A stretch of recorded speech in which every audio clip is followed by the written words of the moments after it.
بس هو لما بيهدى شويه بيرجع لصوته. حضرتك احنا ملاحظين ان اغلب العمال هنا من قرايب الحاج صبحي كامل ومش هيمشوا. مش هيمشوا. اسمه موجود وصورته موجود، وصورته وقرايبه وولاد اخواته وولاد عمته ونسايبه موجودين، وهم احسن نسايبه واحسن ناس محترمه وما فيش حاجه. لكن العادي اللحمه منين يا من عنده. احنا لغايه يوم الخميس بناخد من عنده، بس لما حصل الساعه وقف اليوم. لكن احنا نزل لحمتك يا حاج صبحي وتعالى هو بيه كل 10 15 يوم ويجي. ده مكتبه مش مكتبي، وده محله. وانا اسمي عليك هو طلع وقال ان كان في عقود ما بينكم ان انتوا تشتروا من عنده اللحمه وكنتوا تشتروها ب 260. بيني وبين صبحي كابر مفيش عقود. صبحي كابر ينزل لحمته وده مكانه، واللي بينه وبينه مفيش مشاكل دي. طب لو فتح محل تاني على تصريح بنفس الاسم، لو فتح محل تاني بنفس الاسم العلامه التجاريه، والله ايه يعني هقول لسعادتك، هو ده اللي عايز يفتح محل تاني ياخد محله.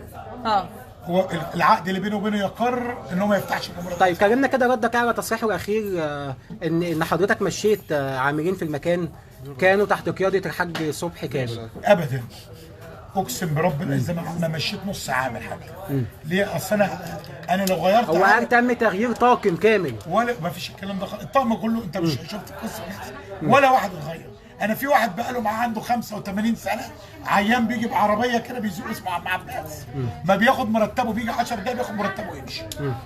اي حد ما بيمشيوش. حتى بالنسبه لموضوع الصفحه اللي هي تهكر، كل حاجه هترجع، والهوت لاين هيرجعه. هو ما يرضاش يحقق في حاجه. طب بتوع الدليفري، كل سنه وانت طيب يا حاج صبحي، ده مكانك وده محلك، وكل سنه وانت طيب.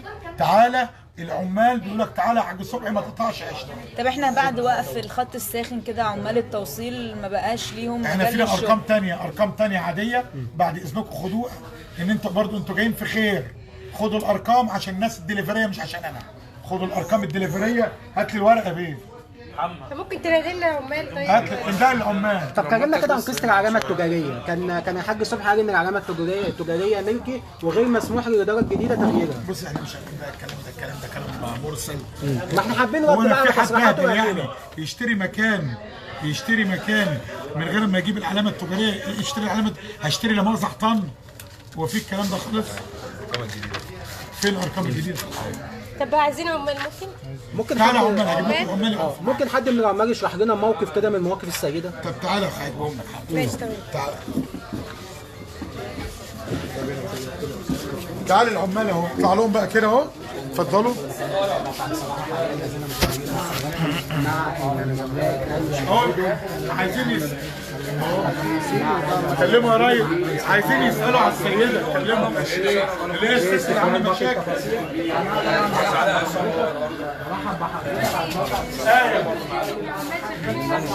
حالكم وقف من بعد ما اتحكم بسبب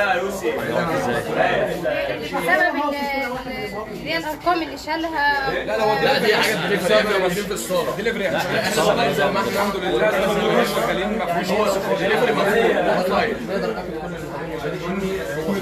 المشاهدين. بص الناس اللي واقفه كانت معاك جوه المديرين دي كلها، اقل واحد فيهم بقى له 15 سنه. فالناس اصلا من شكلنا تعرفنا، يعني اي زبون بيجي عند صبحي كامل هو عارفنا.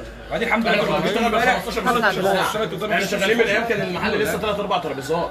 يعني احنا مش جداد على المكان، احنا من اول الاوبننج بتاع هنا والاوبننج بتاع الكويت والاوبننج بتاع السعوديه، واحنا مع الحاج في كل حاجه. طب انتوا الحاج بقى سامعكم تقولوا له ايه؟ الحاج سمعنا وهو عارف ان احنا كلامنا ماشي، واحنا كلامنا اللي احنا على حق، وبنقول له معلم احنا اولادك واحنا اخواتك، وهو عارف ان احنا صادقين في كل كلمه. هو معلم، هو عارف كل كلمه احنا بنقولها صدق، وهو عارف مين اللي عامل الفتنه ومين اللي موقعنا ببعض. مين بقى اللي وقعكم بقى؟ بلاش بقى، احنا مش هنجيب سيره حد. خلاص مشي من المكان. اول الاختلاف بين الاداره الجديده واداره الحاج صبحي كامل، في حد كان موجود ست هي كانت وجه الاختلاف.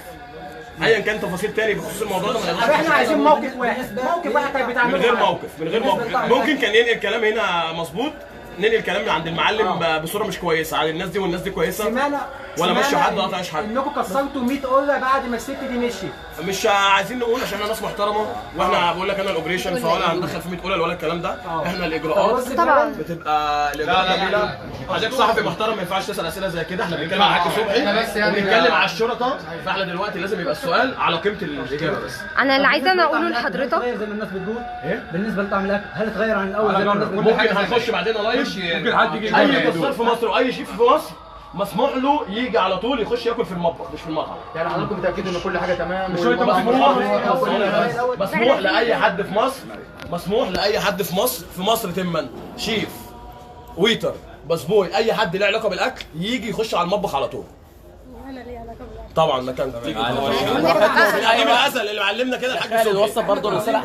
نسب التوافد دلوقتي شكلها عامل ازاي؟ احنا زمحنا نسب التوافد شكلها عامل ازاي؟ نسب التوافد بص يا احمد يا الاقبال على المطعم يعني ما شاء الله. الاقبال بقى لنا 3 ايام وويتنج ليست بيوصل ل 500 طاوله الحمد لله، والاقبال في زياده. وبعدين الاقبال مش متحدد، الرزق على الدكان جنب الدكان والرزق على الرحمن.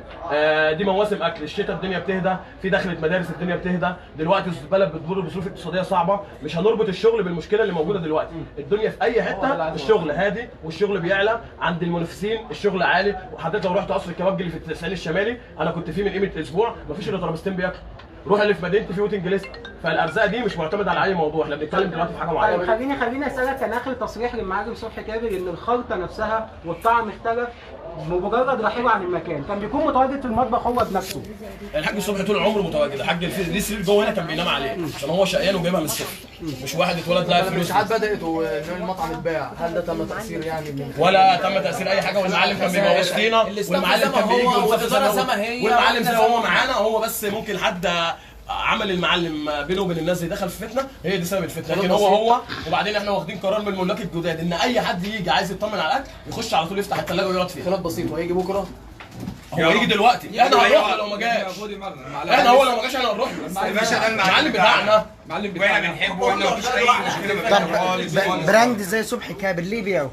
يعني لا عادي، بص دي حاجه بزنس، ممكن بيبقى كريستيانو لسه ريال مدريد يروح السعوديه ماشي بقى رايح لفلوس اكتر. بزنس، لا ايوه بزنس صح، عشان بزنس صح، قيمه في الانتهاء. بس هو بزنس، وممكن يكون المعلم كان عايز يهدى شويه، هو كان لسه في لندن وكان لسه في السعوديه، هو برده ربنا يخليه محمد ومصطفى يكونوا يا رب في ظهره ويكبروا. المعلم برده عشان لوحده فكان عايز شركاء، وهي الناس دي اخواته، كان عايز برده يشوف الدنيا عشان هو طول عمره شقيان وطول عمره كان بينام في المحل. لكن حكايه الديون عليه 200 مليون زي ما هو قال دي المعلم ما اقدرش انا اقول حاجه هو لا، بس دي حاجه تخصه هو. انت بتكلمني على الجزء اللي يخص الاستاف. تمام. المعلم بتاعي ما اقدرش اقول حصل او ما حصلش. انا عايزه اوضح حاجه صغيره كده. الاستاف هو الشيفات هي اللحمه هي ده الجزء اللي يخصنا. جزء البيزنس ده حاجه بين الملاك وبين المعلم، لكن اي حاجه فيها علاقه بالاكل والكلام ده ولا تم الاطلاق. انا السؤال اللي انا عايزه اقوله لحضرتك لما اتكلمت مع الصحفي على موضوع الموظفه، مش عايزين نجيب سيرتها بعد اذنك عشان ما حدش هيديكي معلومه اجابه دلوقتي. انا مش عايزه معلومه، انا عايزه اوضح لحضرتك ان الست دي كانت عامله مشاكل والموظفين ما صدقوا ان هي مشيت فعلا بكلام الحاج هشام حقيقه. فده اللي انا عايزه اوضحه لحضرتك حقيقة. بس مش اكتر. انا حقيقة. عايزه اعرف اي حاجه بس ولا ايه السبب. طبعا دي حقيقه، دي انت ممكن تنزلي